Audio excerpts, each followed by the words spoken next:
Raya. So it's not always planting in the nice fields, you know, in the beds.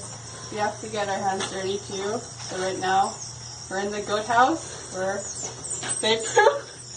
And the way we clean it is manually. There's no automatic floor scrapers here. We have a shovel and at the end with the Willis Ting Ting.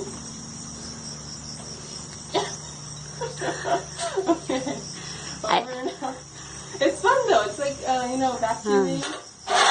Same motion, just forward. Kasi sa Canada, hindi mo maranasan yung maganyan ka.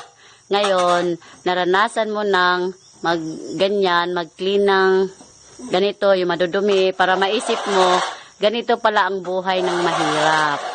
Hindi lahat yaman, karanyaan sa buhay. Matikman mo ngayon, natikman mo yung tae. Kaya, Yummy. yeah. Kaya yan, okay yan sa'yo, Rai. Hindi lahat ng bagay madali. Kailangan maranasan mo yung hirap, yung aming mga ginagawa para alam mo na ganito pala ang buhay ng mahirap. Hindi lahat masaya. Okay lang yan, minsan lang yan.